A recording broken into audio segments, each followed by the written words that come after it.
नया चैप्टर आपका स्टार्ट करेंगे, income tax returns, filing of returns, page number 117। एक ही वीडियो में संपूर्ण ज्ञान, detailed video on filing of income tax return. पर उससे पहले एक बहुत इंपॉर्टेंट बात मैं आपको बताने वाला हूँ।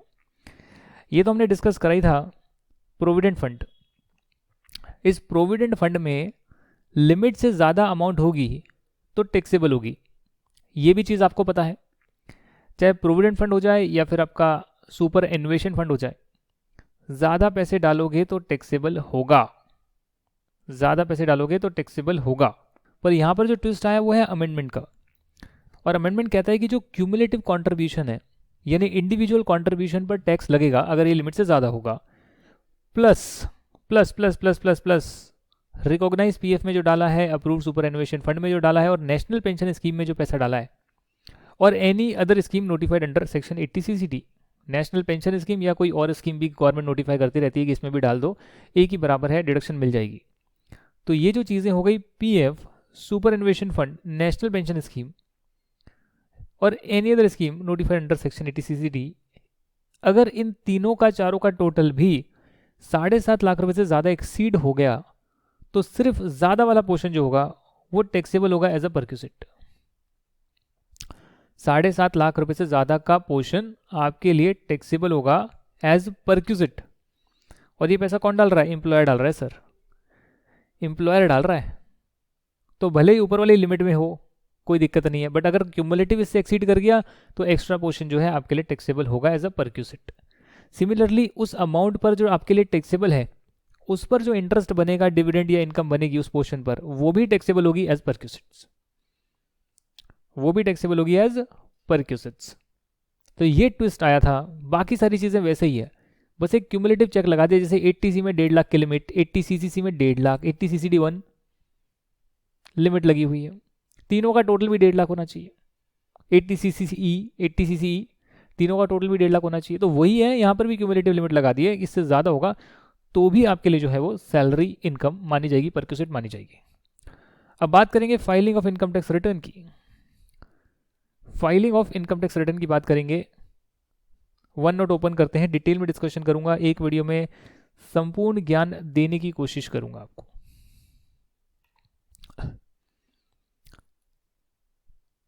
संपूर्ण ज्ञान देने की कोशिश करेंगे in one video. And what's that man? That is the entire ज्ञान ऑफ इनकम टैक्स एक्ट। पूरा एक्ट पढ़ लिया, अब रिटर्न फाइल नहीं करी तो क्या सीखा आपने? इसके 2 वीडियोस आपको मिलेंगे और बहुत ही मज़ा आएगा आपको वो चीज़ें जानकर, क्योंकि नेक्स्ट वीडियो में आपको रिटर्न फाइल करना सिखाऊंगा कि कैसे आप डाउनलोड करते हैं रिटर्न, एक्सेल में, जावा में भी कर सकते हैं, यूटिलिटी होती है, और कैसे आप जमा करा सकते हैं, टैक्स के साथ रिटर्न अपनी कैसे सबमिट कर सकते हैं, वो सारी डिटेल में आपको दूंगा। ये क्या खुल गया इनकम टैक्स रिटर्न का? पहले भी पढ़ा था क्या हमने कुछ? दोबारा से पढ़ेंगे income tax return. Income tax return, ये देखिए, इनकम टैक्स रिटर्न। ठीक, आपका चल रहा है प्रीवियस ईयर 2021 और नेक्स्ट ईयर वालों का डेफिनेटली 21-22 होगा, कॉमन सेंस है जी। इसका असेसमेंट ईयर होगा 21-22। ठीक, तो ये जब साल पूरा होता है, आपका चल रहा होता है, जो भी पेमेंट आपको मिलेगी थ्रेशोल्ड से ज़्यादा, उसमें आपका टीडीएस कट जाएगा और गवर्नमेंट को जमा हो जाएगा। आप total income without TDS show करेंगे और अपनी टोटल इनकम कैलकुलेट करेंगे। हो सकता है कि आपने कुछ ऐसी चीज़ खरीदी हो जिस पे आपने टीसीएस भी पे करा हो, तो वो भी आपने टैक्स दिया है, उसका भी रिकॉर्ड आप रख सकते हैं। अगर आपका टैक्स ये सारा माइनस कर भी पूरे साल का 10,000 या उससे ज़्यादा बन रहा था, तो आपने एडवांस टैक्स भी दिया होगा इंस्टॉलमेंट में, तो वो भी आप ऑलरेडी पे कर चुके हैं। अगर मान लेते हैं कि आपने पूरी पेमेंट नहीं करी, या कुछ टैक्स आपका और बचता है और कुछ उस पर इंटरेस्ट भी बनता है क्योंकि आपने डिले कर दिया है एडवांस टैक्स पे करने में, और सारा पैसा जो है आपने प्रीवियस ईयर में पे नहीं करा है, या मान लेते हैं कि आपको एडवांस टैक्स देना ही नहीं था, आपका 10,000 रुपये से ज़्यादा टैक्स बनता ही नहीं था, तो भी कुछ तो बचेगा ना, 5,000 6,000 कुछ तो टैक्स बनेगा ना। उस केस में भी आप रिटर्न डेट तक अपना सेल्फ असेसमेंट टैक्स दे सकते हैं। अपना सेल्फ असेसमेंट टैक्स दे सकते हैं, और सेल्फ असेसमेंट टैक्स के बाद अपनी रिटर्न को सबमिट कर सकते हैं जिसमें सारी डिटेल जाएगी आपके टैक्स की, कितना टीडीएस, इतना एडवांस टैक्स, इतना सेल्फ असेसमेंट टैक्स, ये चालान नंबर, सारी डिटेल जाएगी ए टू जेड। समझ गए आप? ए टू जेड सारी डिटेल जाएगी। और फिर आपका काम होएगा कि भैया मैंने प्रीवियस ईयर का जो काम करा, पैसे कमाए, उसमें गवर्नमेंट को मैंने अपनी रिटर्न सबमिट कर दी है। अब हर व्यक्ति जो है सेम रिटर्न नहीं भरता है, हर व्यक्ति की अलग रिटर्न हो सकती है सर। रिटर्न का मतलब फॉर्म, इनकम टैक्स रिटर्न का मतलब फॉर्म। अब कई लोग बोलेंगे रिटर्न मतलब रिटर्न वापस करो, वापस करो, हाँ गवर्नमेंट को वापस करो आप। तो इसका एक फॉर्म है जिसमें फॉर्मेट गिवन है कि इस फॉर्मेट में आपको अपनी डिटेल सबमिट करनी होती है, इस फॉर्मेट में आपको अपनी डिटेल सबमिट करनी होती है। इसके बहुत सारे रिटर्न के फॉर्मेट होते हैं, बहुत सारे बहुत सारे बहुत सारे बहुत सारे बहुत सारे। कौन कौन से फॉर्मेट होते हैं और देखते हैं। टाइप्स ऑफ रिटर्न, पहली है ITR 1 सहज फॉर्म। याद करने की जरूरत नहीं है, एडिशनल इन्फॉर्मेशन आपके लिए शेयर कर रहा हूँ ताकि प्रैक्टिकल एस्पेक्ट भी पता लगे कि कौन कौन से व्यक्ति को कौन से रिटर्न भरनी होती है, उसके क्या नंबर होते हैं। अगर देखना चाहते हैं कि इस रिटर्न के अंदर क्या है तो वो नेक्स्ट वीडियो में बताया हुआ है, वहाँ से आप डाउनलोड कर देख सकते हैं। सहज फॉर्म किसको भरना होता है? रेजिडेंट इंडिविजुअल को, जिनकी टोटल इनकम सिर्फ सैलरी से आती है या पेंशन से आती है।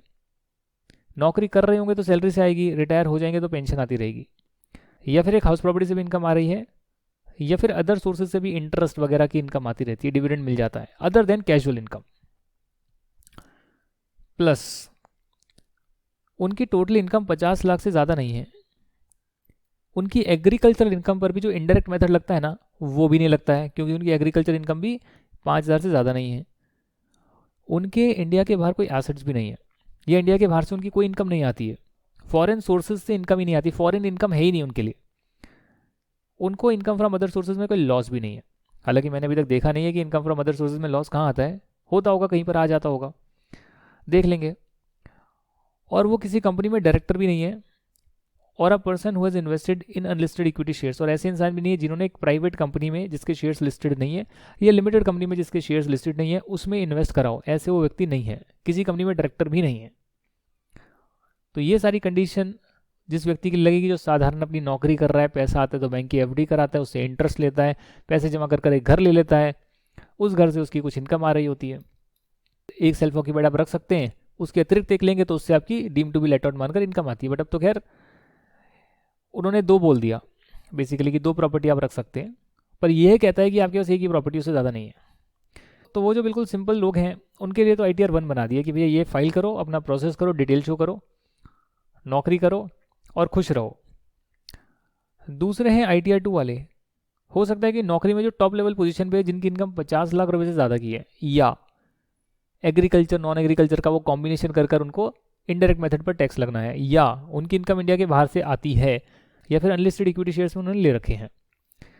तो उस केस में क्या होगा, वो ITR 2 भरेंगे जी, वो इंडिविजुअल ITR 2 भरेंगे, पर उनकी बिजनेस इनकम नहीं होनी चाहिए, क्योंकि अगर बिजनेस इनकम है तो फिर उसके लिए ITR 3 है।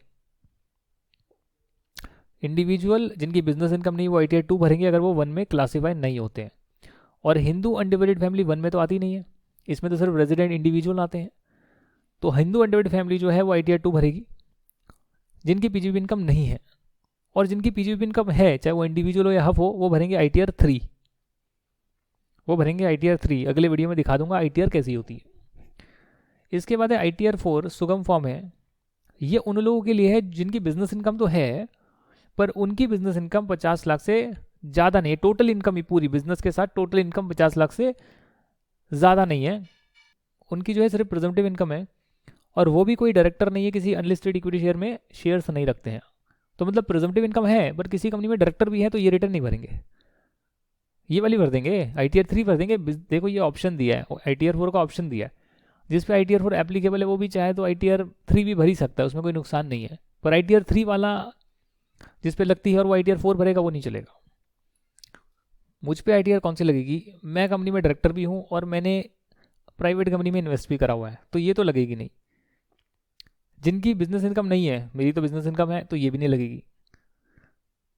जिनका डायरेक्टर नहीं है वो तो इसमें आ गया ना, तो ये भी नहीं लगेगी, तो मेरे पे ITR 3 लगेगी, तो इसलिए मुझे ITR 3 भरनी पड़ेगी।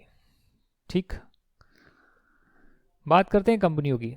जो कंपनीज़ हैं अदर देन दोज कंपनीज जो सेक्शन 11 की एग्जेम्पशन ले रही है, यानी कि चैरिटेबल एक्टिविटी में इन्वॉल्व हैं, और ये सीए फाइनल का कॉन्सेप्ट है कि उनको एग्जेम्पशन मिलती है अगर वो अपने पैसे को चैरिटेबल एक्टिविटी में यूज़ करते हैं। तो जो भी डोनेशन वगैरह मिलती है अगर आप उसको यूज़ करेंगे चैरिटेबल एक्टिविटी के लिए जिसलिए आप बने हैं, तो उस केस में आपको इनकम से एग्जेम्पशन मिल जाती है। टेम्पल वगैरह भी उस कैटेगरी में आते हैं और चैरिटेबल इंस्टीट्यूट्स भी उसमें आते हैं। तो कोई कंपनी ऐसी बनी है चैरिटेबल एक्टिविटी वाली, यानी सेक्शन 8 कंपनी, उसको ये रिटर्न नहीं भरनी है, पर बाकी सभी कंपनीज को ITR 6 भरनी है, और उन्हें जो है इलेक्ट्रॉनिक मोड में भरनी कंपलसरी है। पता होगा भैया, इनकम टैक्स के दफ्तर जाओ, पहले रिटर्न भरते थे मैनुअली, कंपनियों को जो है इलेक्ट्रॉनिकली फाइल करना जरूरी है। हालांकि मैं भी इलेक्ट्रॉनिकली फाइल करता हूँ और आप लोग भी जो है इलेक्ट्रॉनिकली फाइल करेंगे, बहुत आसान प्रोसेस होता है। ITR 7 किन के लिए है? ITR 7 उन पर्सन के लिए है including companies required to furnish return, जिनको रिटर्न भरनी होती है सेक्शन 139(4)A में।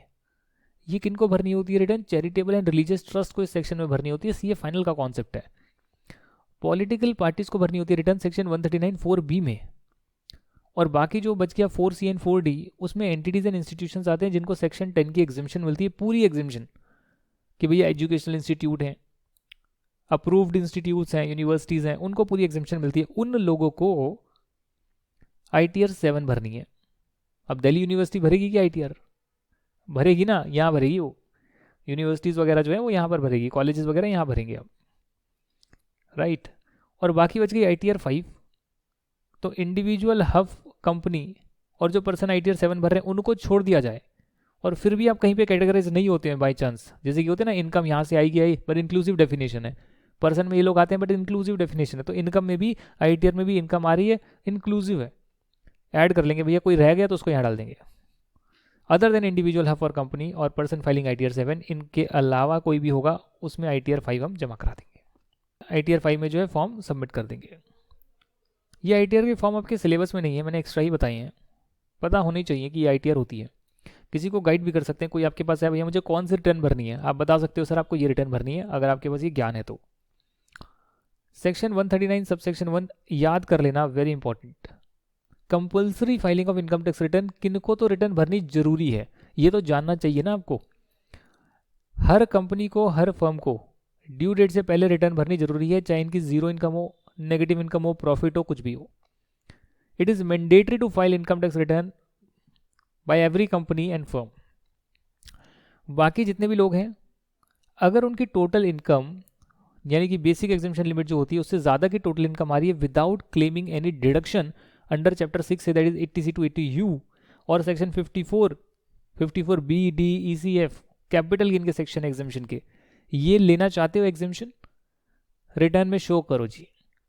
डिडक्शन लेना चाहते हो रिटर्न में शो करो। हाँ, डिडक्शन लिए बिना, एग्जेम्पशन लिए बिना भी बेसिक एग्जेम्पशन लिमिट से ज़्यादा की इनकम नहीं बनती है, तो क्या ज़रूरत है फिर आप रिटर्न मत भरो, बट अदरवाइज आपको रिटर्न भरनी होगी और ड्यू डेट से पहले भरनी होगी।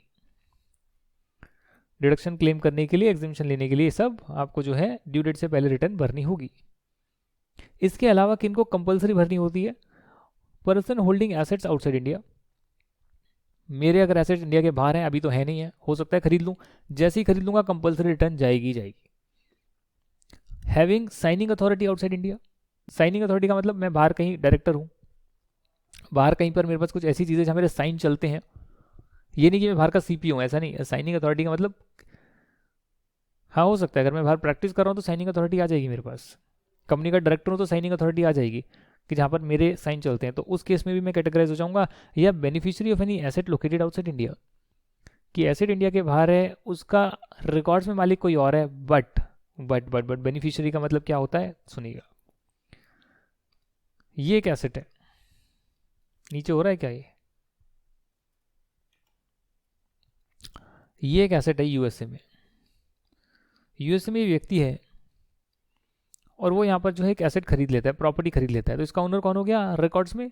Mister A. पर मिस्टर ए ने हमारे इंडिया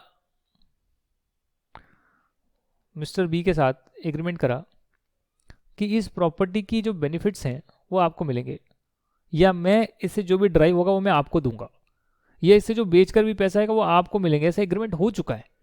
तो रिकॉर्ड्स में मिस्टर ए इसके ओनर हो सकते हैं, बट इसके अगर बेनिफिशियरी इंडिया में सिचुएटेड है जिसका बेनिफिट ये उठाएंगे, मिस्टर बी उठाएंगे, उस केस में इस व्यक्ति को भी, मिस्टर बी को भी अपनी रिटर्न भरनी होगी ड्यू डेट से पहले कंपल्सरी फाइलिंग ऑफ रिटर्न।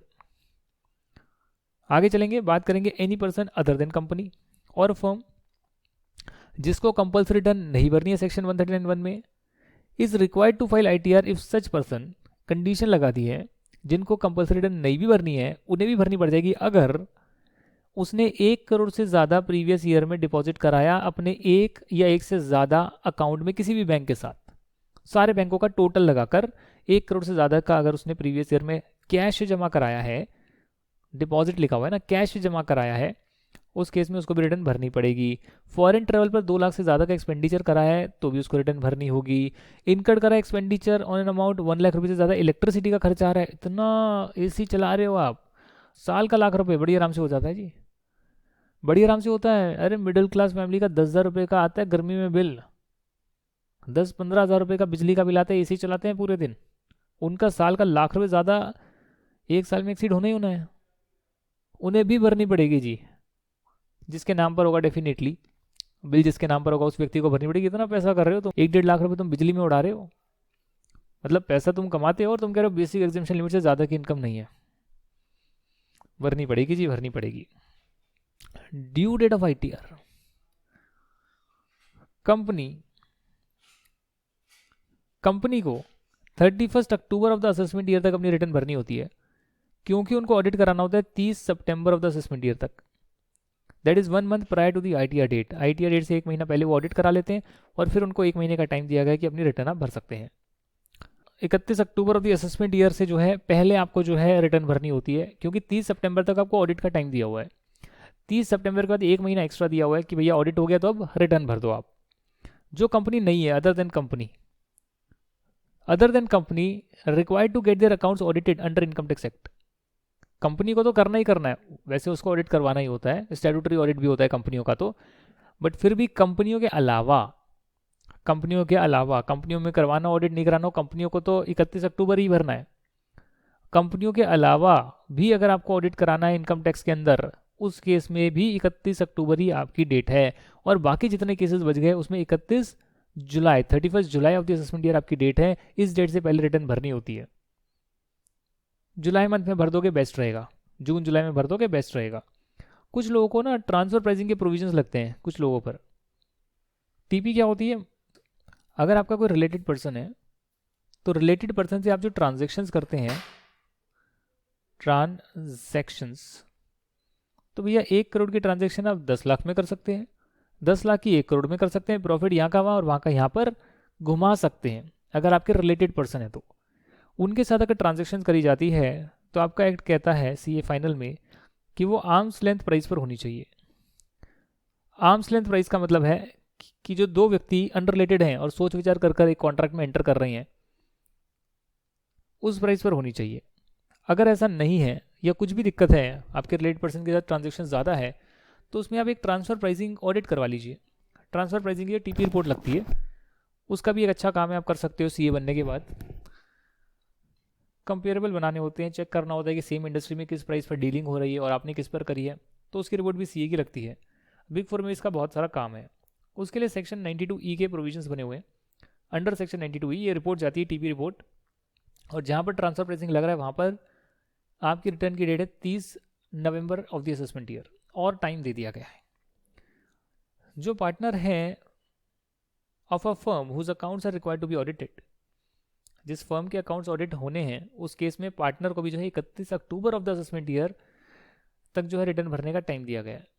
एक पार्टनर है, उसको तो सैलरी मिल रही है, उसको तो 30 लाख रुपए 40 लाख रुपए मिल रहे हैं, उसका तो ऑडिट मैंडेटरी नहीं है, बट जो फर्म है उसका ऑडिट मैंडेटरी है। तो क्योंकि फर्म का ऑडिट 31 अक्टूबर तक होएगा तो आपके लिए भी 31 अक्टूबर की ही डेट रखी गई है। वो पार्टनर जो है सैलरी को भी PGP इनकम में शो करेगा। Tax audit report to be furnished at least 1 month prior to the due date of furnishing ITR। ये तो मैं आपको ऑलरेडी बता चुका हूँ ना कि ड्यू डेट से पहले 1 महीना पहले आप टैक्स ऑडिट रिपोर्ट आपकी सबमिट हो जाती है, जिन्हें भी टैक्स ऑडिट कराना होता है। अगर आप लेट फाइल करेंगे, आपको फाइल करना था आपने नहीं करा, तो सेक्शन 234F के प्रोविजंस लगेंगे, जिसमें कि 5,000 रुपीज़ फीस आपको देनी पड़ेगी अगर आप 31 दिसंबर तक फाइल करते हैं। मुझे 31 जुलाई को फाइल करना है, मैंने नहीं करा, डिले हो गया, मिस हो गया, मेरा टैक्स बनता है 31 दिसंबर तक कर सकता हूँ, 5,000 रुपये एक्स्ट्रा देने पड़ेंगे। That's why it is important to file on time. और 10,000 इन अदर केसेस। मतलब इससे भी डिले हो गया, 31 दिसंबर भी निकल गया, उसके बाद भरते हो आप रिटर्न, क्योंकि आप रिटर्न जो है पूरे असेसमेंट ईयर में भर सकते हो जी, ड्यू डेट तक भी भर सकते हो और फीस के साथ ड्यू डेट के बाद भी भर सकते हो, till your assessment year is complete. अगर इनकम आपकी 5 लाख रुपये से ज़्यादा नहीं है तो उसमें मैक्सिमम फीस जो है वो 1000 रुपये ली जाएगी, उससे ज़्यादा नहीं ली जाएगी, ये बेनिफिट दिया गया है। 5 लाख तक वैसे भी रिबेट मिल जाता है, इसलिए फीस को कम रखा गया है। आगे बात करेंगे सेक्शन 139(1)(a) की। सेक्शन नंबर 139(1)(a) ये कहता है कि employ can furnish return to his employer and employer can then submit the return of all the employees to the income tax department within due date.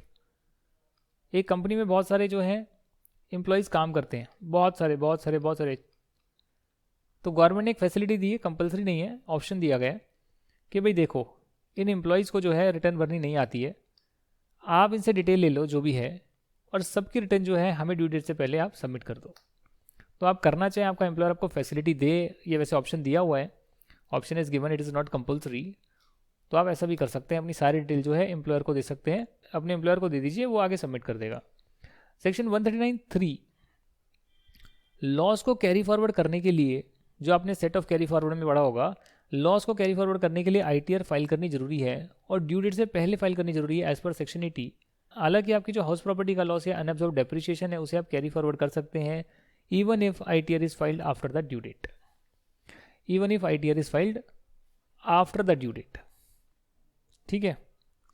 Section number 139(4) बोलता है belated return. Belated return का मतलब जो due date के बाद return भरी जाती है, भर सकते हो, पर उस केस में आपको फीस देनी पड़ेगी।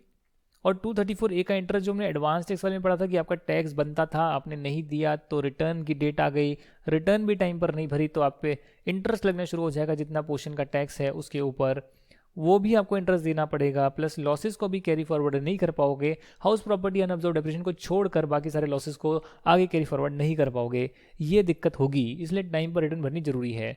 बिलेटेड रिटर्न भी एक टाइम तक ही भर सकते हो आप, असेसमेंट ईयर कंप्लीट होने से पहले ही भर सकते हो, और before completion of the assessment whichever is earlier. तो जब तक आपका असेसमेंट ईयर ही पूरा नहीं हुआ तो असेसमेंट कहाँ से हो जाएगी।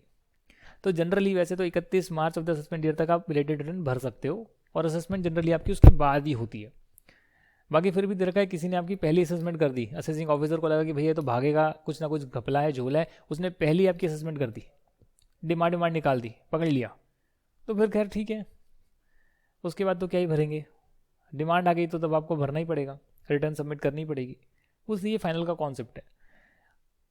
139(5) में है रिवाइज रिटर्न का कॉन्सेप्ट कि अगर आपने एक रिटर्न भरी और उसमें कुछ गलतियां हो गई तो उसे आप ठीक कर सकते हैं रिवाइज रिटर्न फाइल कर, और इसकी भी date 31 March of the assessment year है और before the completion of assessment year है,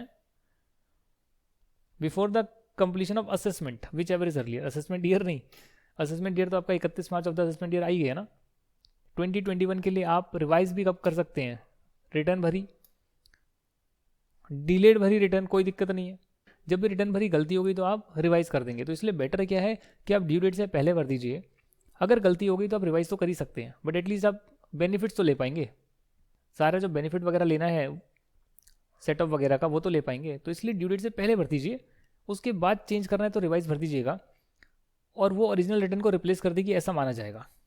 तो भले आप बाद में रिवाइज कर दें, आपने जो है यहाँ पर रिटर्न भरी 10 जुलाई को भर the of the assessment year, आपने इसको रिवाइज करा 31 December of the assessment year को, माना जाएगा कि ये रिटर्न इसी दिन फाइल हुई थी, जो आपने रिवाइज करी है जिस दिन, माना जाएगा आपने पुराने रिटर्न को ही रिप्लेस कर दिया है। सेक्शन 139(6) कहता है डिटेल्स जो है क्या क्या आपको रिटर्न में शो करनी होती है। तो वैसे तो बहुत सारी डिटेल शो करनी होती है, बट फिर भी मैं आपको एक जनरल गाइडेंस ही दे सकता हूँ कि अच्छा ये डिटेल तो आती है। क्या क्या इनकम आपकी एग्जेम्प्ट है, क्या क्या एसेट्स हैं ऑफ प्रिस्क्राइब नेचर, सारे एसेट नहीं, कुछ ही एसेट जो है इनकम टैक्स में प्रिस्क्राइब करे हुए हैं, अगर वो आप ओन करते हैं तो उसकी डिटेल आप देंगे, अपने बैंक अकाउंट की डिटेल देंगे, क्रेडिट कार्ड की डिटेल भी देंगे, एक्सपेंडिचर जो है प्रिस्क्राइब लिमिट से ज़्यादा का है उसका हम पढ़ेंगे प्रोविजन, उसकी डिटेल भी देनी होती है। तो ये सारी डिटेल जनरली जाती है सेक्शन 139(6) के हिसाब से, और रिटर्न में आपको इसका जो जगह मिल जाएगी। Section 139(6)(a) detail to be furnished by SSC engage in business और प्रोफेशन। तो बिजनेस प्रोफेशन में जो काम कर रहे हैं उनको ऑडिट रिपोर्ट लगानी होगी, अगर है तो, अगर एप्लीकेबल है तो सेक्शन 44AB की। लोकेशन क्या है प्रिंसिपल प्लेस ऑफ बिजनेस का, वो सबको देना होगा, और जो पार्टनर्स के नाम है फर्म में, मेंबर्स हैं AOPBY के, और शेयर्स हैं ऑफ ऑल पार्टनर्स या मेंबर्स, उन सब की डिटेल भी आपको शो करनी होगी, सभी लोगों की डिटेल आपको देनी होगी। डिफेक्टिव रिटर्न की बात करते हैं, रिटर्न गलत भर दी तो क्या होगा, उसे हम डिफेक्टिव रिटर्न बोलते हैं। आज मैं आपको यहाँ तक कराऊंगा, उसके बाद का जो है हम नेक्स्ट क्लास में करेंगे। वैसे तो एक ही क्लास में कर सकते हैं, इतना कुछ खास है नहीं है, एक ही क्लास में पूरा ITR हो जाएगा तो बेस्ट रहेगा। डिफेक्टिव रिटर्न की बात करते हैं, सेक्शन 139 सबसेक्शन 9 की। कौन सी रिटर्न डिफेक्टिव होती है? मान लेते हैं कि एनेक्चर है, स्टेटमेंट्स है, कॉलम्स है, जिसमें कोई डिटेल सबमिट होनी जरूरी थी और आपने उसमें प्रॉपरली उसको फिल नहीं करा। अब वैसे तो इनकम टैक्स की जो यूटिलिटी है वो उसमें एरर दिखा देगी कि ऐसा नहीं हो सकता है, बट फिर भी अगर कुछ एक्सेप्ट कर लिया और चीज़ों में आपने ब्लैंक छोड़ दिया, भरना जरूरी था, एनेक्चर लगाया नहीं, लगाना जरूरी था, वो हो जाएगी आपकी defective return. Return not accompanied by computation of tax payable, audit report under section 44AB, proof of tax paid and TCS TDS advance tax self assessment tax, इन सब का प्रूफ लगता है, इनके चालान नंबर जाते हैं, आपने सबमिट नहीं करा, दिक्कत हो जाएगी। ऑडिट रिपोर्ट नहीं दी, दिक्कत हो जाएगी। टैक्स की कंप्यूटेशन अटैच नहीं करी, अटैचमेंट का फॉर्म आएगा, भाई मुझे ज़रूरत नहीं है क्योंकि हम इंडिविजुअल को ज़रूरत नहीं होती, बट कंपनी बिजनेस कर रहे हो उसमें आपको ज़रूरत होगी, ये अदरवाइज भी ज़रूरत होती है, अगर आप ऑडिट करा रहे हो तो आपको ज़रूरत होगी, तो उस केस में आप डेफिनेटली वो सब अटैच करेंगे। अगर अनअटैच रह गई तो that means it's a defective return. Where regular books of accounts are maintained by SSE, return of income is not accompanied by, अगर ऐसा होता है जहाँ रेगुलर बुक्स ऑफ अकाउंट्स आपको बनाने के लिए कहा है और आपकी रिटर्न के साथ copies of manufacturing account, trading account, expenditure account, personal account, details of proprietor, for firm details of partners members, अगर नहीं है तो क्या होगा? कॉपीज ऑफ मैन्युफैक्चरिंग अकाउंट नहीं लगाई, ट्रेडिंग अकाउंट की लगानी थी नहीं लगाई, expenditure account, personal account, details of proprietor, for firm details of partners और मेंबर्स, इनकी डिटेल जाती है यार, आपका नाम, आपका एड्रेस वगैरह सब चीज़ें जाती है, वो नहीं दिया आपने तो डिफेक्टिव रिटर्न कहलाएगी। Audit report with profit and loss account, balance sheet, cost audit report अगर है तो, नॉट फर्निश्ड इफ एप्लीकेबल लिखा हुआ है, पता लगे आप कह रहे हैं कॉस्ट ऑडिट रिपोर्ट नहीं लगे, डिफेक्टिव रिटर्न, वो कहेगा भाई मुझ पे लगते नहीं प्रोविजंस, मुझ पे लगते नहीं, मैं ज़बरदस्ती कहाँ से लगा दूँ? तो भैया जिस पे जो प्रोविजन लगता है वो उसने फाइल नहीं करा, उसको करना लिखा था और प्रोविजन लगते भी थे, फाइल नहीं करा, तो उस केस में वो डिफेक्टिव रिटर्न हो जाएगी। If regular books are not maintained and statement of turnover, gross profit, net profit, debtor, creditor, cash balance is not furnished, तो रेगुलर बुक्स में आपको क्या भरना है मैंने बता दिया। रेगुलर बुक्स नहीं है तो भी कम से कम अपना turnover, gross profit, net profit, debtor, creditor कितने, कैश बैलेंस कितना, उसकी डिटेल सबमिट करोगे। नहीं करते हो, इंडिविजुअल और बिजनेस ही नहीं है तो क्यों करोगे? बिजनेस वालों के लिए बता रहा हूँ मैं, उनको ये डिटेल देनी पड़ती है। और कहाँ जाती है ये आपके इनकम टैक्स रिटर्न में ही जाती है काफ़ी चीज़ें, और कुछ उसके साथ अटैचमेंट भी जाती है, अनेक्स्चर्स भी होते हैं। तो अगर आपको ये सब चीज़ें भरनी थी और आपने नहीं भरी तो उस केस में वो डिफेक्टिव रिटर्न कहलाएगी। और अगर आप डिफेक्टिव रिटर्न भरेंगे तो असेसिंग ऑफिसर इन्फॉर्म करेगा असेसी को कि भैया ये डिफेक्ट है, और असेसी को एक अपॉर्चुनिटी देगा कि इसको रेक्टिफाई कर लो 15 दिन के अंदर, जैसे इंटीमेशन दी उसके 15 दिन में ठीक कर लो। अगर डिफेक्ट को रेक्टिफाई नहीं करा तो उसको हम मानेंगे कि आपने रिटर्न भरी ही नहीं है, it will be treated as return not filed, और आप हो जाएंगे असेसी इन डिफॉल्ट, और आपको सारा इंटरेस्ट पेनल्टी वगैरह लग जाएगी। तो ये प्रोविजन डिफेक्टिव रिटर्न का पता होना चाहिए। सेल्फ असेसमेंट टैक्स क्या होता है? सेक्शन नंबर 140 में लिखा है, पेमेंट ऑफ फाइनल टैक्स, कुछ बच गया है तो उस पर इंटरेस्ट, अगर कोई फीस है लग रही है, डिले कर रहे हो, वो सारा आप रिटर्न भरने से पहले पे कर देंगे। सबको एक साथ में बोलते हैं टोटल में कि ये आपने सेल्फ असेसमेंट टैक्स पे करा है, मतलब आपने खुद से देखा कि मेरी ये आकलन था इनकम का, इनकम टैक्स बनता था, इतना ऑलरेडी मेरा कट गया है, TDS ये मैंने पे कर दिया एडवांस टैक्स, तो बैलेंस कितना बचा हुआ मैं पे कर देता हूँ, हमने खुद ही असेस करा है, इनकम टैक्स डिपार्टमेंट ने भी चेक नहीं करा है, तो इसको सेल्फ असेसमेंट टैक्स बोलते हैं। Total tax payable is first adjusted with the advance tax, TDS TCS, एक रिलीफ मिलती है सेक्शन 89 की, अभी कोर्स में इतना है नहीं, वो टैक्स क्रेडिट वगैरह मिल जाते हैं आपको, और बैलेंस टैक्स को इंटरेस्ट फीस के साथ आप पे करते हैं। ITR should be accompanied by the proof of payment of such tax, interest and fees, उसमें चालान नंबर जाते हैं, तो बिना उसके तो आप वैसे भी रिटर्न में दिखा नहीं सकते मैंने इतना टैक्स दिया है, जब तक आप उसका चालान नंबर ना डालें, डेट ना डालें। अच्छा, ऑर्डर ऑफ एडजस्टमेंट की बात करते हैं। अगर आपने फुल अमाउंट पे नहीं करी तब क्या होगा? आपको पे करने थे 15,000, आपने पे करे 13,000, ये मान लो बाद में आया कि आपका टैक्स ज़्यादा बनता है, आपने बाकी तो पे कर चुका है, तो क्या माना जाएगा कि उस पैसे को आपने किस चीज़ के लिए पहले पे करा, टैक्स के लिए, इंटरेस्ट के लिए, पेनल्टी के लिए, फीस के लिए, किसके लिए। तो उसका जो ऑर्डर ऑफ एडजस्टमेंट है वो यहाँ गिवन है कि देखो 14,000 आपने पे करा, इसमें 10,000 टैक्स है, 3,000 फीस है, 1,000 का इंटरेस्ट है, ये आपने अपने हिसाब से पे करा है, ठीक है ना। मतलब आपने अपने हिसाब से पे करना था, 14,000 रुपये आपको पे करना था, आपने 12,000 पे करा, तो माना जाएगा कि 12,000 आपने पहले फीस के लिए पे करा है, फीस का पूरा हो गया कोटा, तो फिर आपने इंटरेस्ट के लिए पेमेंट करी होगी, और इंटरेस्ट का कोटा हो गया तो बैलेंस आपने टैक्स के लिए पे करा होगा। तो दैट मीन्स अगर बोला जाएगा कि इसमें आपने 14,000 की पेमेंट करनी थी, इतना इतना देना था, आपने 12,000 ही दिया, तो आपने कितना पैसा नहीं दिया, तो आप कहेंगे टैक्स का जो है 2,000 रुपये मैंने नहीं दिया। यानी फीस पहले, फिर उसके बाद इंटरेस्ट, और उसके बाद जो आपका बैलेंस बच गया वो टैक्स के लिए आप दे रहे हैं, ऐसा माना जाएगा अगर आप अंडर पे करते हैं अपना टैक्स लाइबिलिटी। तो कॉन्सिक्वेंस ऑफ फेलियर तो पता ही है, असेसिंग डिफॉल्ट हो जाएगा, फिर सारे इंटरेस्ट पेनल्टी लगेगी, जेल वेल भी जाना पड़ सकता है एक्सट्रीम सर्कमस्टांसिस में। Very important, verification of tax return, आपकी टैक्स रिटर्न को वेरीफाई कौन करेगा, सेक्शन 140 ही आ रहा है इसका, और वो 140A था। तो इंडिविजुअल के केस में मैं ही वेरीफाई करता हूँ सर, आजकल तो क्या ऑनलाइन आधार से हो जाता है, अदरवाइज पहले साइन कर ITRV पर भेजते थे, बेंगलोर भेजते थे, आजकल ऑनलाइन हो जाता है, आधार वेरिफिकेशन ऑनलाइन होता है, तो मैं खुद ही करता हूँ। हफ के केस में उसका कर्ता कर सकता है, कर्ता अवेलेबल नहीं तो कोई अदर अडल्ट मेंबर भी कर सकता है। कंपनी के केस में उसका मैनेजिंग डायरेक्टर करेगा, और मैनेजिंग डायरेक्टर नहीं है तो कोई और डायरेक्टर करेगा। ये कोई और पर्सन अगर प्रिस्क्राइब्ड है, तो प्रिस्क्राइब्ड क्या है वो यहाँ गिवन नहीं है। कंपनी वाउंड अप हो रही है तो उसका लिक्विडेटर जो होगा ना, वो आपके रिटर्न वेरीफाई करेगा, जो भी उस पीरियड की रिटर्न जा रही होगी जब कंपनी लिक्विडेशन में आ चुकी है। तो लिक्विडेशन का प्रोसेस कई साल चलता है, रिटर्न तो हर साल जाती है ना। फर्म के केस में उसका मैनेजिंग पार्टनर करेगा, और मैनेजिंग पार्टनर नहीं है तो कोई और मेजर पार्टनर कर सकता है। लिमिटेड लायबिलिटी पार्टनर में जो है डेजिग्नेटेड पार्टनर करेगा, और अगर डेजिग्नेटेड पार्टनर नहीं है तो कोई भी पार्टनर कर सकता है, या कोई और पर्सन जिसको आप ऑथराइज करेंगे कि भाई मेरी अवेलेबिलिटी नहीं है, तुम कर दो, तुम्हें अथॉरिटी देता हूँ, वो भी कर सकता है। लोकल अथॉरिटी में एक प्रिंसिपल ऑफिसर होता है हर लोकल अथॉरिटी का, वो रिटर्न को जो है साइन करेगा, साइन नहीं करेगा ऑनलाइन वेरीफाई करेगा। पॉलिटिकल पार्टी में उसका सी ऑफ द पार्टी करेगा, और कोई और एसोसिएशन है तो उसका मेंबर ऑफ द एसोसिएशन या principal officer of such person such association जो है रिटर्न को जो है वेरीफाई करेगा, ITR को वेरीफाई करेगा। तो ये आपको पता होना चाहिए रिटर्न कौन कौन वेरीफाई करता है अलग अलग सिनेरियोज में। परमानेंट अकाउंट नंबर की बात करेंगे, सब लोगों ने नाम सुना होगा परमानेंट अकाउंट नंबर का, बस यही पेज है, इसके बाद कुछ भी नहीं है। आपका जो है इनकम टैक्स रिटर्न कंप्लीट हो जाएगा, और मुझे लगता है कि इसी क्लास में कंप्लीट करा दें तो क्या होगा, एक ही वीडियो में पूरा चैप्टर मिल जाएगा। इसमें से आ भी सकता है 4 नंबर का क्वेश्चन, आता नहीं है बट आ सकता है। अगर आपकी total income basic exemption limit से ज़्यादा है, that is maximum amount not chargeable to tax से ज़्यादा है, तो आपको पैन नंबर के लिए अप्लाई करना पड़ेगा 31 मई से पहले तक, क्योंकि जब आपका प्रीवियस ईयर कंप्लीट हो गया तब तो आप देखेंगे इस प्रीवियस ईयर की मेरी इनकम कितनी बनती थी। पहले डेफिनेटली एडवांस टैक्स में आप एस्टिमेशन तो करते हैं, एस्टिमेटेड कैलकुलेट करते हैं, बट एक्जैक्टनेस तो आपको एक्जैक्टली तो आपको तब पता लगेगी ना जब आपका प्रीवियस ईयर कंप्लीट होगा। तो प्रीवियस ईयर कंप्लीट होने के बाद आपको पता लग गई कि मेरी इतनी इनकम बनती है और बेसिक एग्जामिशन तो ज़्यादा है, मैक्सिमम और नॉट चार्जेबल टू टैक्सेस ज़्यादा है। उस केस में आप क्या करेंगे, पैन के लिए अप्लाई करेंगे 31 मई से पहले, जो भी आने वाला 31 मई है उससे पहले आप पैन के लिए अप्लाई करेंगे।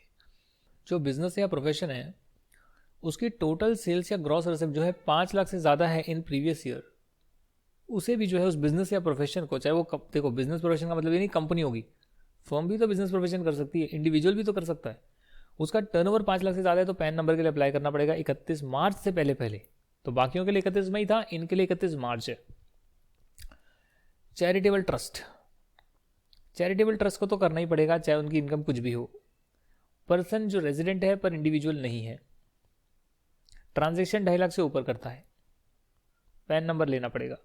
Not individual, not individual, resident ऐसा कोई पर्सन जो रेजिडेंट है, इंडिविजुअल नहीं है, एक भी ट्रांजैक्शन 2.5 लाख से ऊपर हो गई, कोई भी एक ट्रांजैक्शन सिंगल 50,000 फिर 50,000 फिर ऐसे नहीं, इकट्ठे पैन लेना पड़ेगा। जो मैनेजिंग डायरेक्टर है, डायरेक्टर है, पार्टनर है, ट्रस्टी है, करता है, CEO है, प्रिंसिपल ऑफिसर है, जिनको वेरीफाई करनी होती है रिटर्न, उन्हें तो पैन लेना ही लेना पड़ेगा, भले उनकी इनकम कुछ भी हो। आप कंपनी में डायरेक्टर बन गए, आपकी इनकम नहीं है और आपको फीस भी नहीं मिलती है, फिर भी पैन तो लेना ही पड़ेगा, ठीक है ना। तो कोई भी कंडीशन सेटिस्फाई होगी पैन नंबर लेना पड़ेगा। साथ में अभी एक नई रिक्वायरमेंट आई है कुछ साल पहले, जहाँ पर कहा गया कि आपको पैन और आधार नंबर में से कुछ भी आप कोड कर सकते हैं, और कोड करना ही पड़ेगा अगर आप इमूवेबल प्रॉपर्टी परचेज सेल करते हैं और 10 लाख रुपये से ज़्यादा की वैल्यू है, तो वहाँ आपको पैन नंबर आधार नंबर देना ही पड़ेगा। Sale purchase of motor vehicle except 2 wheelers, कोई भी मोटर व्हीकल का खरीद बेच करोगे, टू व्हीलर के अलावा, स्कूटी वगैरह, स्कूटर के, बाइक के अलावा, तो आपको जो है पैन आधार देना ही पड़ेगा। टाइम डिपॉजिट 50,000 से ज़्यादा की करोगे, सिंगल एफडी, या 5 लाख से ज़्यादा करोगे in aggregate during any financial year, pan देना ही पड़ेगा। होटल रेस्टोरेंट में जाते हो, 50,000 रुपये से ज़्यादा का बिल आता है, वो पैन नंबर लेगा, भैया इतना खर्चा कर रहे हो एक दिन में एक बिल पे, तो पैन दे दो अपना। उसी से तो बैक ट्रैकिंग होती है कि व्यक्ति ने ये ट्रांजैक्शन करी, ये इतना पैसे खर्च करे, और तो पैन नंबर होगा तभी तो ट्रैक होगा, रिटर्न भरता ही नहीं भरता। कैश डिपॉजिट इन बैंक और डिमांड ड्राफ्ट और पे ऑर्डर 50,000 रुपये से ज़्यादा है, एक दिन में आप जमा करवाने की कोशिश करते हो, बैंक जाइए आप 51,000 लेकर कैश जाइए कि मुझे जमा कराना है, बैंक आपसे पैन नंबर ज़रूर मांगेगा। वैसे उनके पास पहले भी होगा, दोबारा मांग लेगा वो। फॉरेन ट्रैवल, फॉरेन करेंसी में परचेज करते हो 50,000 रुपये से ज़्यादा की, पैन चाहिए, आप टिकट खरीद लीजिए अमेरिका की, कनाडा की, पैन नंबर लग जाएगा। म्यूचुअल फंड की यूनिट 50 से ज़्यादा के पैन नंबर देना पड़ेगा, ऑनलाइन कर देख लीजिए। Shares in company, demat account खोलते हैं, परचेज सेल करते हैं लिस्टेड कंपनी के शेयर्स, 1 लाख रुपए से पर ट्रांजैक्शन अमाउंट ज़्यादा है, पैन नंबर देना पड़ेगा।